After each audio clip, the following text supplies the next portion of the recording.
Dalvin Cook's holding out for reasonable money.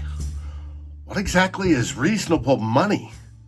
Join GMG as we discuss Dalvin Cook, the happenings with the Vikings, and introduce a new guest, Mr. Ryno, Ryan Johnson, to you. Enjoy! Skol!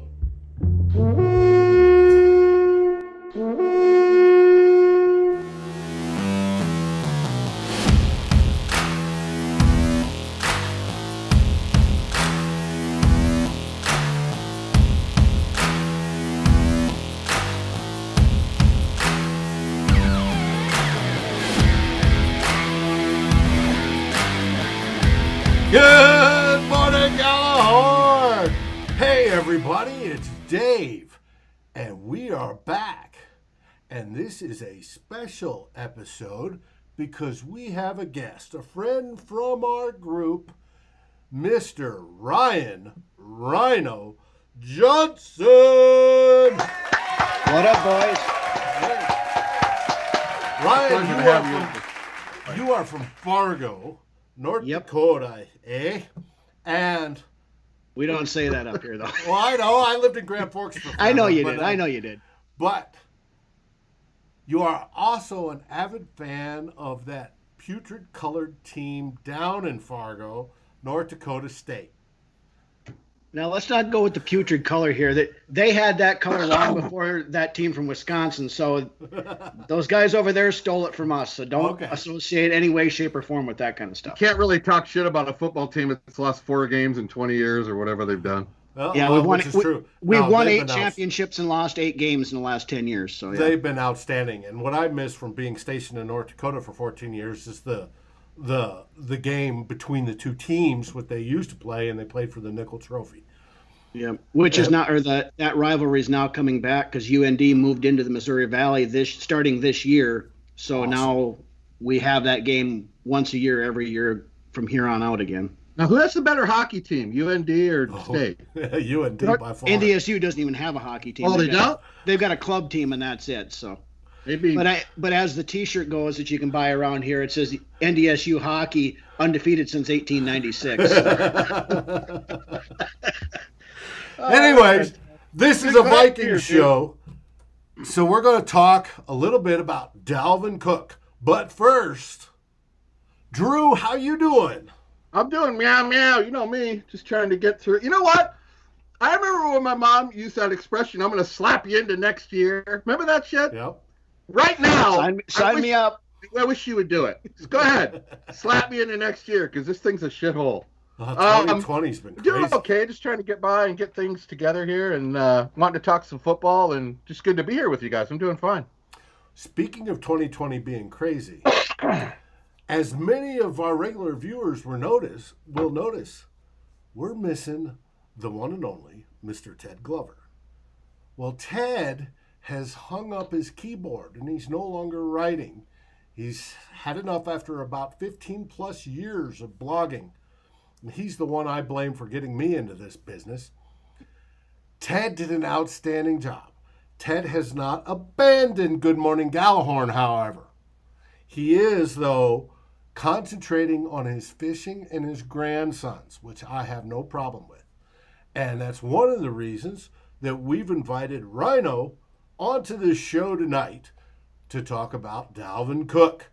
So, what do you think of today's news that Dalvin Cook is going to hold out and not participate in any sort of events, any sort of program until he gets a, quote, reasonable contract extension?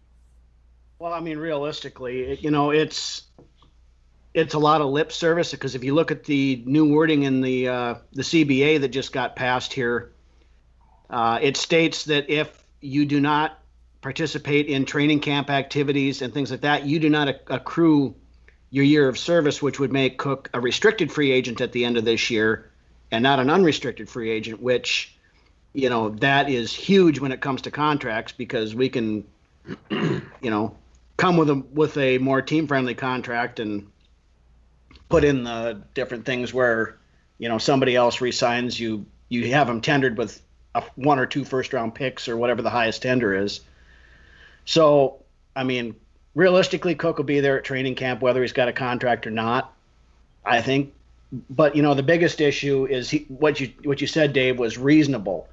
Okay, what are we talking reasonable? Is it reasonable in Cook's eyes? Is it reasonable in the Vikings' eyes? Is there a middle ground? I mean, if you start looking at, the current contracts out there, it's crazy what the running backs are getting, and most of the time afterwards you're getting buyer's remorse. I mean, right now, McCaffrey's getting $16 million next year. Yes, but McCaffrey is a more well-rounded player. And he doesn't have the injury history. Correct.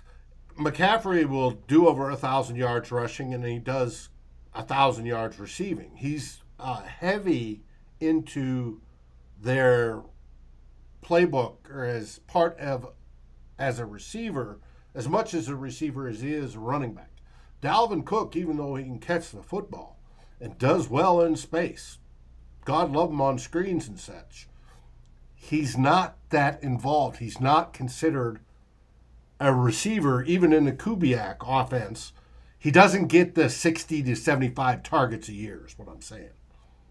As weird as it may sound, McCaffrey's probably undervalued at $16 million a year. Well, because he does probably worth more. He's probably the only guy in the league that's underpaid at $16 million. I mean, what doesn't that guy do? He's well worth the money. Right. But you go back and look at some of these other contracts too.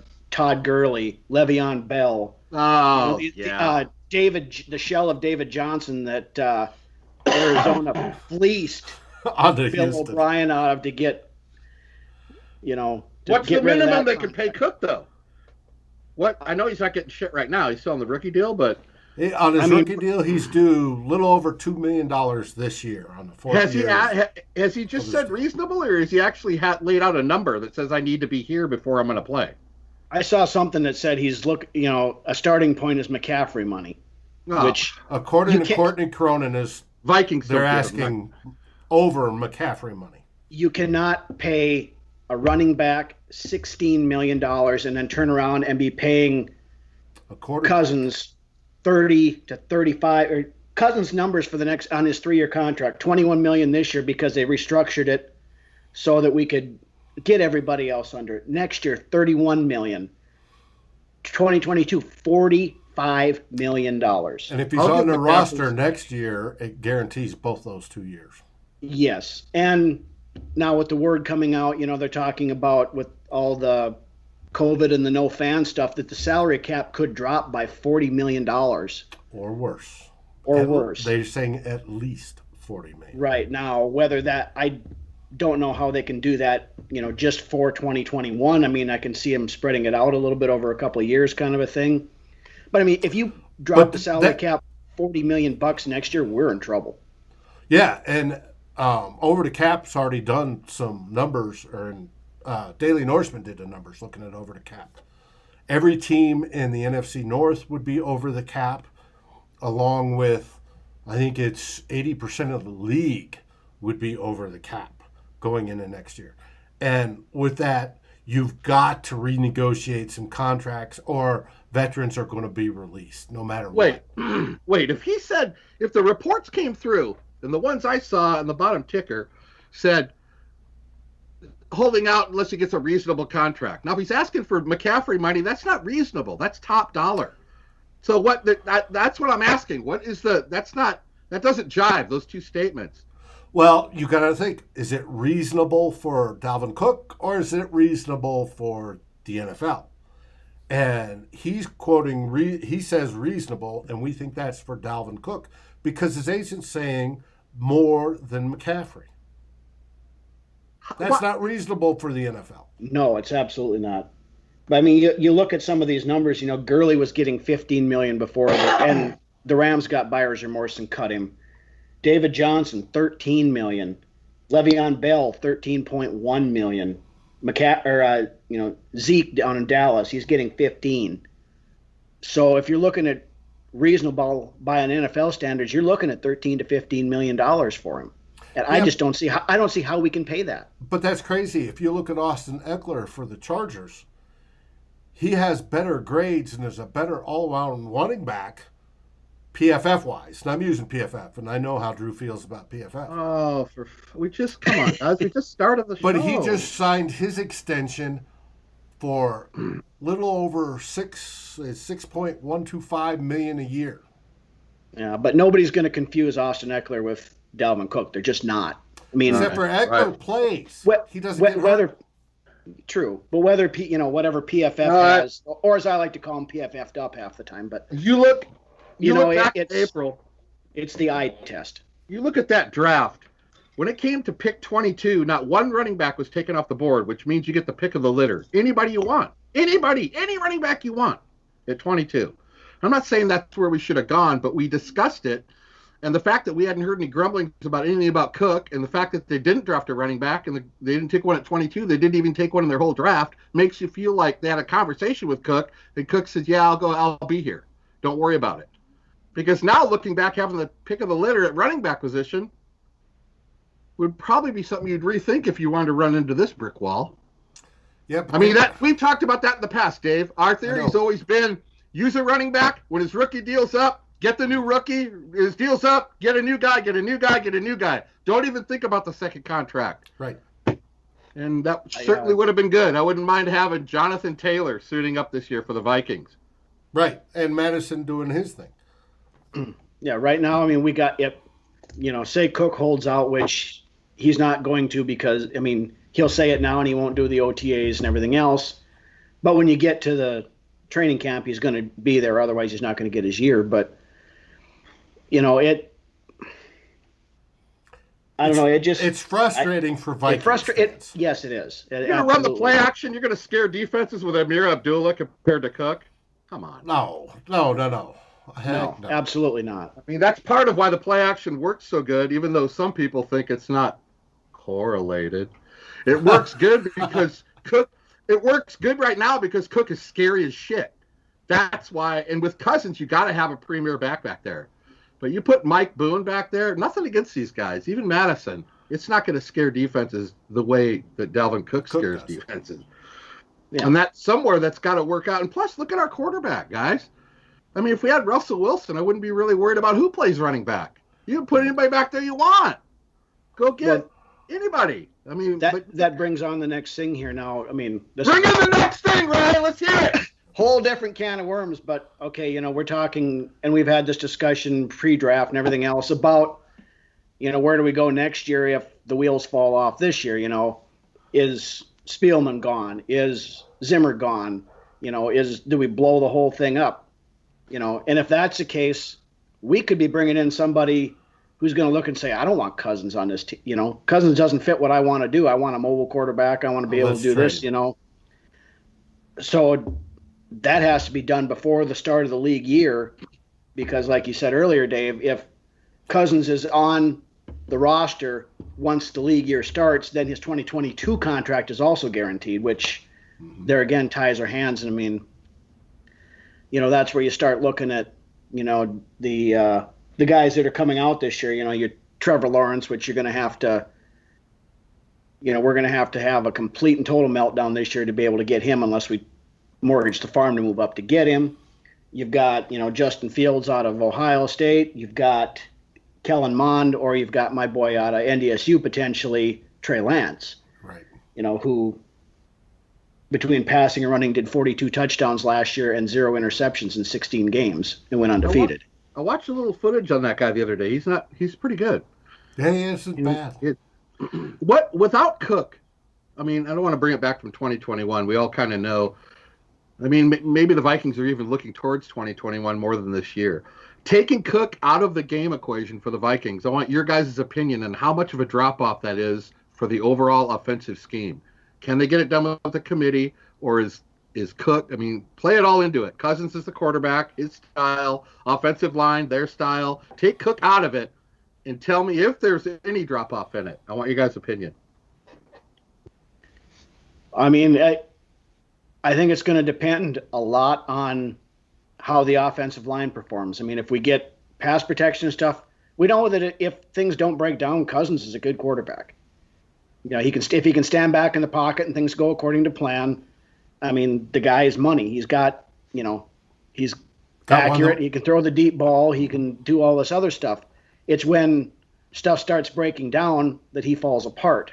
So if the offensive line is doing their job, we can rotate more to the passing thing, and kind of like we were talking before we started here, the Kubiak offense in the past has been able to take no-name running backs, undrafted free agents and later round guys, and turn them into 1,000-yard rushers.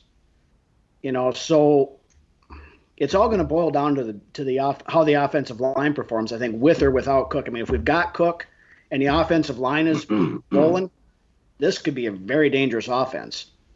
If the offensive line is even what it was last year and we don't have Cook, we're in for a long freaking season. Now, I think if good point, by the way, Ryno. Cook isn't there, the question is how many wins would we get with Cook versus how many wins would we get without Cook? Now, I agree with Ryno that Kubiak's made basically no-name running backs into stars, right? And the offense still goes. Now, Dalvin Cook has the ability to cut and see openings that other running backs don't. Even Madison runs a different style. Styles are different. Boone's a different style.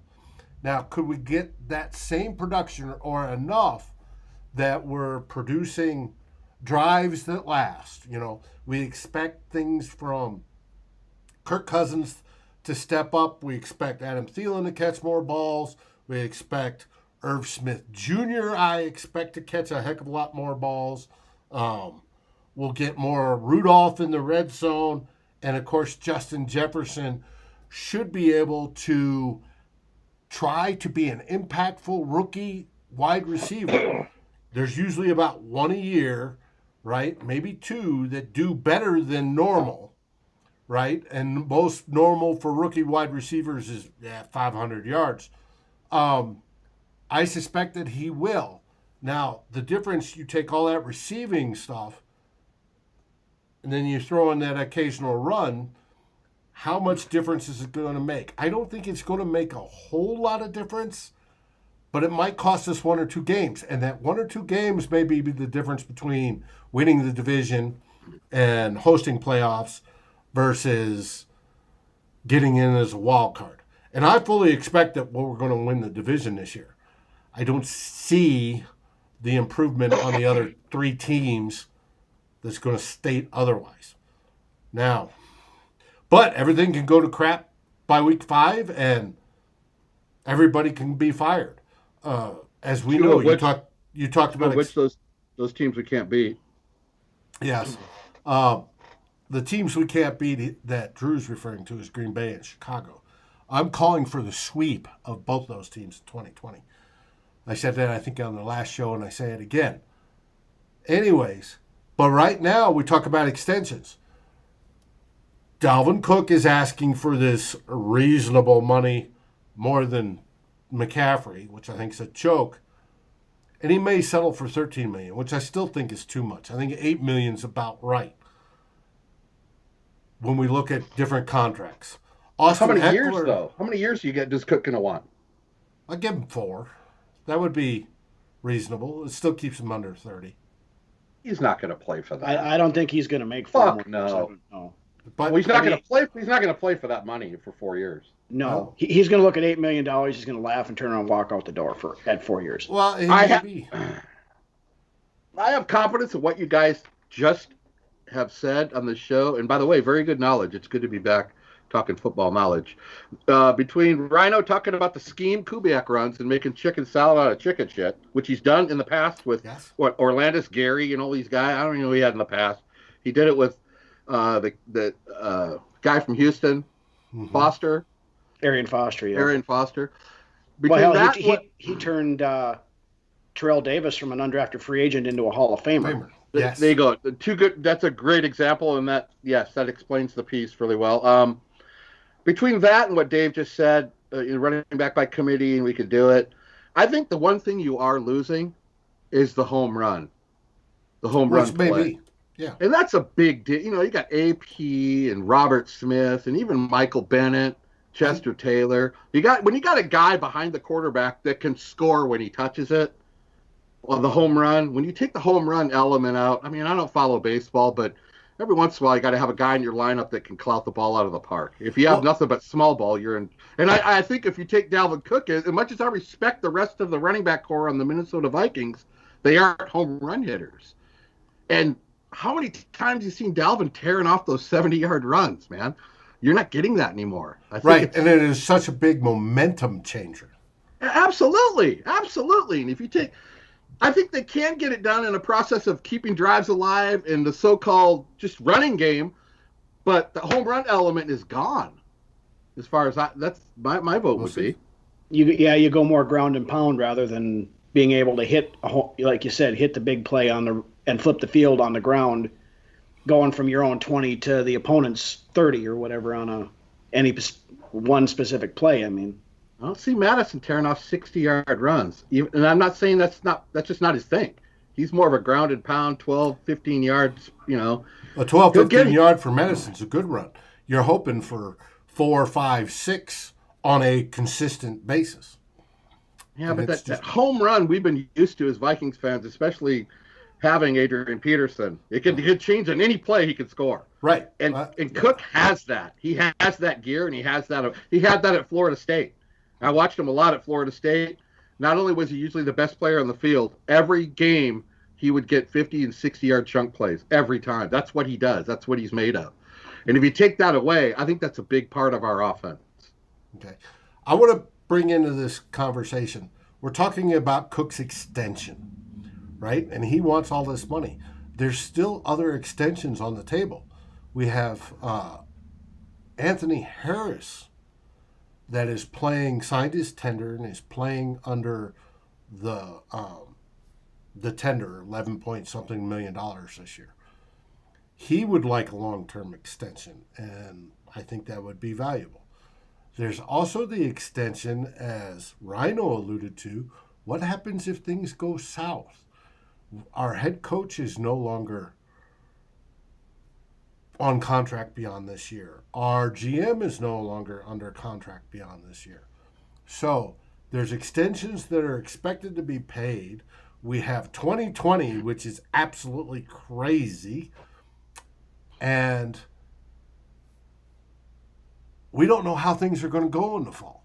As of right now, news today, we're recording this on Monday, the Vikings have opened up TCO Performance Center for up to 60 personnel to come in with special rules, social distancing, special cleaning, temperatures, etc. Drew had a fantastic comment about it this morning. Do you remember what it was? Who are those 60 people, Drew? Dude, I can't even remember what I did an hour ago. You're asking me to remember something from the morning? Yeah. What was it? It was your 60 defensive coordinators, and one player was always. Oh! It was, Yeah, Zimmer, the guy that fries up the chicken in the cafeteria that makes all the food. The cafeteria guy, Zimmer, and the 12 defensive coordinators we have. That'll make up the 14. I didn't know it was 60. We could add some more defensive coordinators in there. That's right. Couple we gotta have the kicking coach. The kicking coach, definitely. That's a must. That's a must. Yeah. I don't. There's another thing we haven't even talked about. You can only learn so much via email when you're talking to. How are these new corners supposed to learn this system? They're going to get so thrown to the wolves. Come week one, they're going to be on the sidelines like Gladney's going to be going, what in the fuck am I doing out there? It's almost impossible to ask them without having live reps, isn't it? I mean, that's a huge learning curve, especially at corner. Well, normally this time of year we'd be doing OTAs. OTAs are basically glorified walkthroughs, right? So no players are allowed today. When do the players get to come in to the facility? The latest I've seen is they are looking. Well, it didn't say anything about players. It said players may be able to, but it's still that limit of 60. Well, what are they going to do in there? Play poker? Well, if the players came in, I would assume they're seeing the physical therapy staff, right? And maybe the strength guys. When do we get to have practices? That's looking to be the latest rumor or reporting is most likely it will not happen to where we see players on the field until camp That's at the end of July. Ted! I know you're watching. You know he's watching. No, I guess what I'm saying is when the players show up, some real substance will happen. Some shit will start happening. Right. But it's looking at like the normal camp start time, into July, first part of August. And the NFL Network talked about each camp having live streams. So is it for all of us for free? Ryno, no preseason? What are they doing with preseason? I mean, I would guess if they've got training camp, they're going to have preseason games. Now, I mean, are we still at the 4 this year, or did they drop that down this? No, we're still at the 4. Okay, yeah. Next year it goes down to 3 or whatever it is, and then they add that extra one. But we do have one extra playoff team for each division this year. Correct. So if the players don't get in there by the end of this month, you can't have preseason. Right? No, if they don't get in by the end of July. You can't start camp in July and have preseason games in August. August is when preseason normally starts. Right. And Zimmer's saying if we start camp on time, we will be ready for the season. Well, on time's already done. They're not on time. They're behind. On time is July, end of July. That's when training camp We're not getting any OTAs and all that other kind of mandatory mini camps and all that other stuff that's usually happening at this time of the year. So normally it starts July 20th or so? July 29th. Last week of July sometime usually. The last week of July, end of July. My sense of time continuum, or whatever you call it, is all screwed up. I always thought we started in June or what the hell am I thinking about? OTAs start in June, right? We're thinking of the mini camps and the rookie mini camp after. Just give me my rookie! Give me my football! That's all I fucking want! Yeah, it's all screwed up. Everybody's out of whack. I'm out of whack. Okay, so they get camp going in next month. If they're already in the facility today, the coaches and the 60 people, they iron this out for June, a couple weeks into July, we get rolling with that. Then basically everything's going to run the same, except there's not going to be big crowds of people. We'll have camp, we'll have preseason will be... And we're not going to have the OTAs and stuff that the rookies usually have in order to help get acclimated to. So right now they're reading the playbooks and they're doing their Zoom trainings or whatever, where, they film themselves doing whatever and then send it to the coaches. Then the coaches come back and tell them what they're doing wrong, which there again, okay, you're doing that. Which they misinterpret and they screw that up. And you're doing that 3 hours later or 2 hours later versus, somebody sitting there barking in your ear when you're doing something wrong to correct it right away. You can forget about what the hell you did 3 hours ago. I mean, we all know that. I can't remember what I did an hour and a half ago. Right. But it's better than nothing. And the whole better than nothing test will be tested by the New Orleans Saints because they aren't doing anything. They're not doing any of this cyber training stuff, and they're going to go straight into camp. What positions are you guys mostly worried about, if we have to cut down on the learning curve time? What positions are you not worried about? What positions are you worried about if we're behind on practice time? Honestly, my opinion, I'm not as worried at much of this. I mean, okay, we look at our cornerbacks. I mean, Xavier Rhodes was probably the worst cornerback in the league last year. He was close. Out of the ones with the minimal snaps. His QBR is like 128 or something like that. He gave up 83% completion percentage to when they were throwing at him.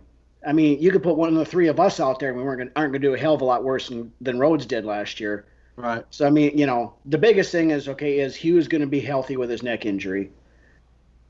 And then you've got Cypress Hill, you've got Chris Boyd, that have been in the system a little bit anyway, so they're okay, for starters anyway, or they're okay for now. Then you've got Dantzler, you've got Gladney, and you've got everybody else coming in that are going to have to learn on the fly. The other spot that we're maybe going to be a little possible concern with would be right defensive end, with Griffin gone.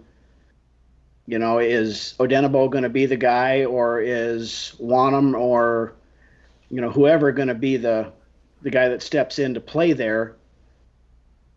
I You know, I don't have any issue with it.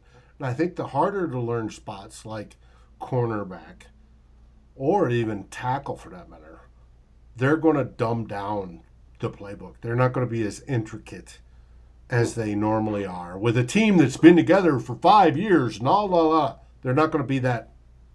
It's going to be more straightforward until these guys pick it up. And I think it's going to be sooner rather than later. And that's going to be the thing, with your boy Ezra Cleveland there, Dave. Mm-hmm. Is he going to play right away now? I hope or so. Is, if he's not up to speed, do we go with back to Elfline again at left guard with Reef out at tackle until Cleveland gets his feet wet, week 4, week 5, or whatever it was, like we did with O'Neal? That's a big question mark right there. I mean, depending upon this whole Dalvin Cook debacle, we may have to cut Reef in order to be able to get if we want Cook to pay under that contract. kind of money, yeah. I mean, I hope right now- God, I hope not. At least right for now, depth. according to Over the Cap, we're at 12,267,552 in cap space.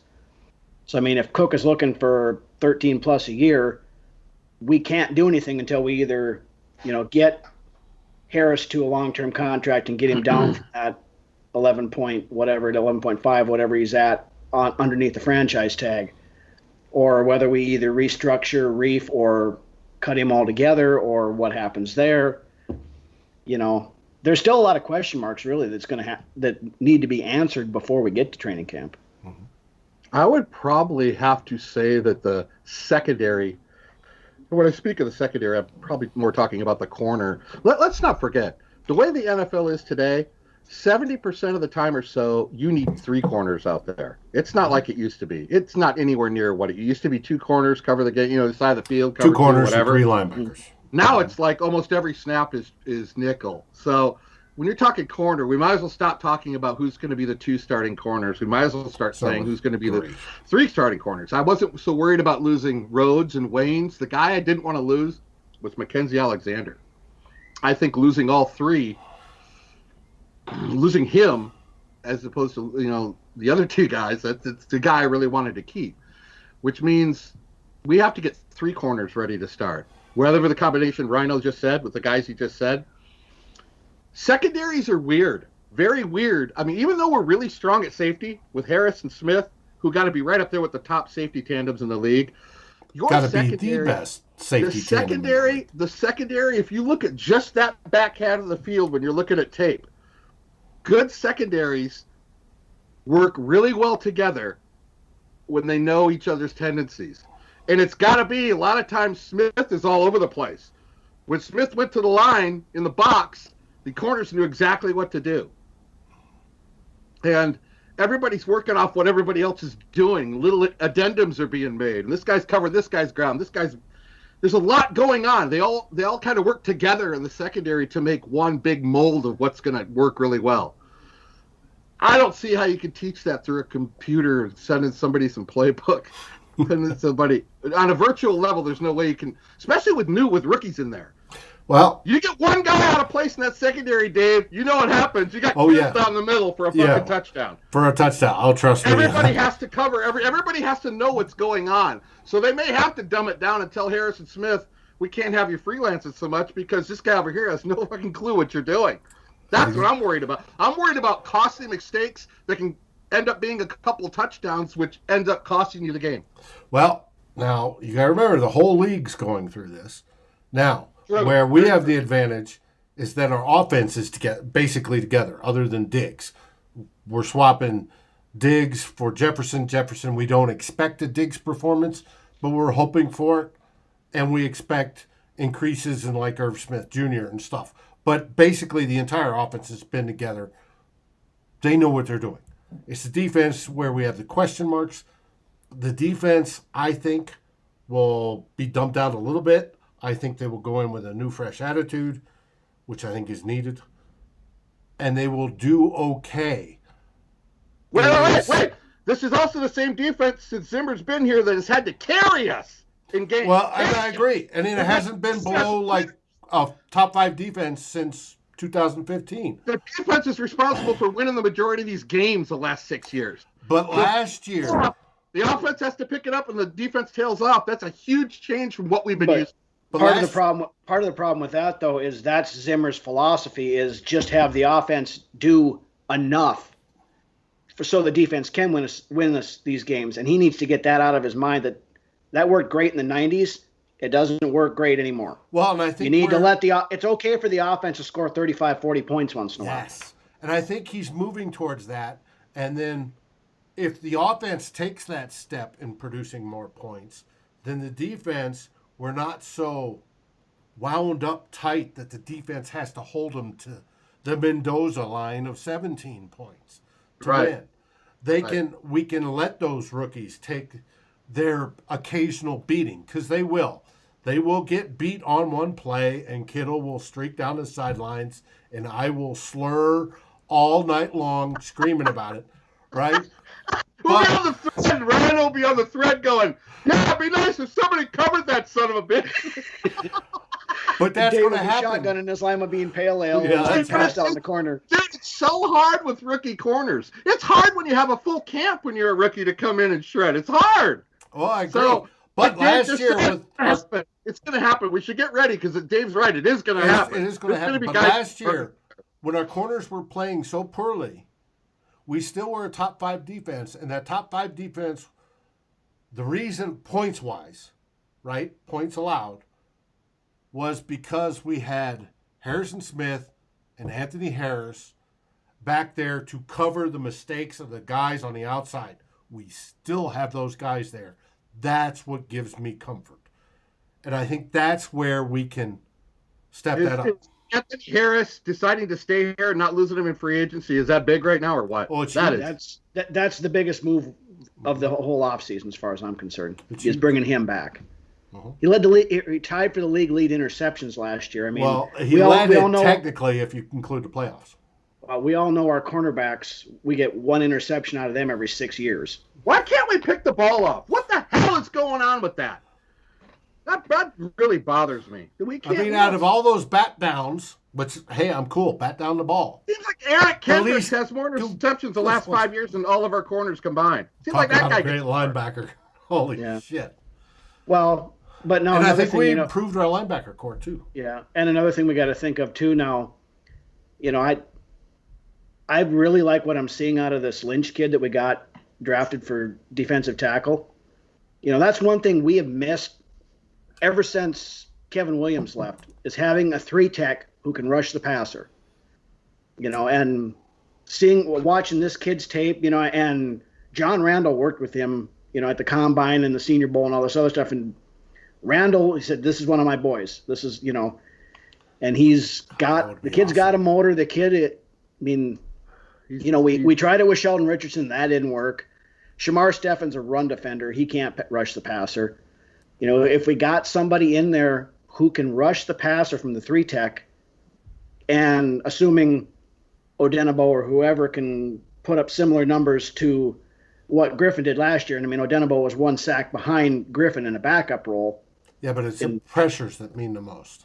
Right. Sacks are not, pressures mean the most. Right. Lynch had 13 and a half sacks at Baylor? That's incredible. Yeah, he was the he had some fantastic tape on. I remember doing a draft. Interior defensive lineman, no less. Right. Well, he bounced around there. He played a little end out there at Baylor too. But he was a rover back. But the fact that his motor never stopped is a true statement. He looked like a little Keith Millard out there. Maybe he had some watt going on. I'm excited about him as well. Vikings. The more time goes by, I'm happier with this draft. I think they did well. Not only the volume, but some of the guys they got. A lot of captains on teams. Like Lynch was a captain. Troy Dye was a captain. Well, Metellus wasn't a captain, but he acted like one at Michigan. But I'm really excited about that. We were getting killed. And you talk to Tony Bell, you talk to the machine, Tony Bell. Any kind of Viking, you want to talk anything Vikings, you start talking about the team now, the first thing he always says is, Drew, we're getting killed in the middle on the run. He hates it. It drives him nuts. Because he and I, and you guys as well, we've always stood up in the middle. Nobody runs up the middle on us. Right. Jerry Ball, man, nobody ran on that guy, dude. Remember the Williams? Pat all Williams? That kind of, yeah. Well, and that's Seattle got what, 220 220 on the ground against us? What did they get, 222? The Niners ran for over 200 yards against us. Most of that shit was rips up the interior. They got to be stopped. The interior defense has to be better. Well, and we replaced Linval Joseph. Love the guy, but we replaced him with Michael Pierce, who is Linval younger, and just as effective, if not maybe a little bit more so. He's got game. He does. He does. That was probably, aside from the Anthony Harris thing, being able to replace Linval with Pierce, that was huge. I mean, I was sitting there at a point looking at, okay, we're going to have who are we going to have as our 3-tech? We're going to move Stefan over there. We're going to have Jaleel Johnson playing 3-tech or what. I basically was just ready to walk away from the whole situation there. But getting Pierce in is big. And then now if we have somebody who can rush out of the 3-tech spot, you get pressure with your front four. That opens stuff up. The linebackers can help cover the tight ends and everything else while your cornerbacks are learning on the fly, so to speak. So there's a lot of what ifs, but if it goes right, we could be fine. But, we're Vikings fans. When does anything ever go right? It's going to go right. 2020 is so crazy. Christopher Gates called for James Lynch to be a starter day one. From the Daily Norseman, Christopher Gates. If Christopher Gates, is giving you a spicy hot take, you should probably give him a chance. You listen to that because he knows his football. I could buy into that. I mean, I personally, I'd love to see it because Shamar Stephan is just as far as he's a guy. He's a guy. We're the top 3 wide receivers. Or who are wide receiver 1, 2, and 3? 1, 2, and 3. One is Adam Thielen. Right. Then you're going to have Justin Jefferson's going to be your 2. And then your 3 is going to be either Tajay Sharp or BC Johnson. I'm going to say Sharp right now just because he's got a little more experience and been out there a little bit longer. The BC being number 4. But who knows? Yeah, but you get the fanboys that go, Chad Beebe. Fabergé, Egg Boy, yeah. We're gonna turn this Chad Beebe thing over to Ted Glover. You want to talk about Chad Beebe? You let Ted Glover talk about him for about 5 minutes. You'll be rolling. I agree with everything. Hey, Ted, you're absolutely right about him. The guy's on the IR all the time. Get him out of here. Spicy hot take. Chad Beebe ain't making a 53. That's not spicy hot take. Okay, it's white bread with butter on it. That's kind of a take. Man, I miss talking football with you guys. This is tremendous. I really appreciate the time. This is great. With that, we're going to wrap this show up. And as always, we allow our guests to say something first. Tell us what's happening in Fargo and what you want to express to the viewers of Good Morning Gjallarhorn. Fargo's Fargo. Like I told you earlier, it's hotter than Mila Kunis in a bikini contest out here right now. I can't even add to that. 95 degrees and hot and humidity. We're dealing with. Had some tornadoes and thunderstorms in the area last night and looking at some more again tonight.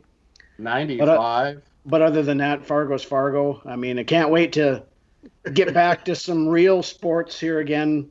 Whether it's got fans or not. As long as we're playing football, I don't give a shit. I just want to see football. Whether it's the college stuff with the Bison starting back up, going for number 9 this year, the FBS type football, and more importantly, the Vikings. That's right. Skull 100%. Let's roll forward. Absolutely. Drew, you got any last words? I had something planned out, but I lost my train of thought on Mila Kunis. You know what? I'd call her if it wasn't for the restraining order. No, I will say this, and don't give me shit about 95 degrees. It's this Sacramento's like Satan's butthole. All right, it's like 120 here all the time. I will say this: 220 has delivered its best shot on us. We got a lot of shit going on right now. Virus, civil unrest, whatever. The second half, we're going to deliver a punch back, and we're going to get our football going, and hopefully we'll get everything on track. It feels part of my normalcy is having shows like this, so I appreciate you guys coming on because I need my football fix. I am a junkie. My name is Drew Bunting. I'm a football alcoholic. I'll be the first guy to admit it. So I really appreciate the time, and as always, Meow, meow, Viking cow. And that's when you do the cow sound. Yes, and it goes through. Not to tell the greatest producer in show history how to do the show, but that's where you insert that cow, Davey. Yeah, I got it. All right, everybody. It is 2020. 2020's been crazy. Our buddy and our pal, Ted Glover, isn't here, but he's always welcome on Good Morning Gjallarhorn. It's a part of him. Ted's worried about not being enthusiastic about this season. Ted, Come on back, Ted. There's always turnover in football. There's just a little bit less in pro than it is in, say, college. But there is. I have full faith in the Minnesota Vikings this year. 2020 is crazy, and it might be just crazy enough to get us all the way to the Super Bowl. Skol, everybody!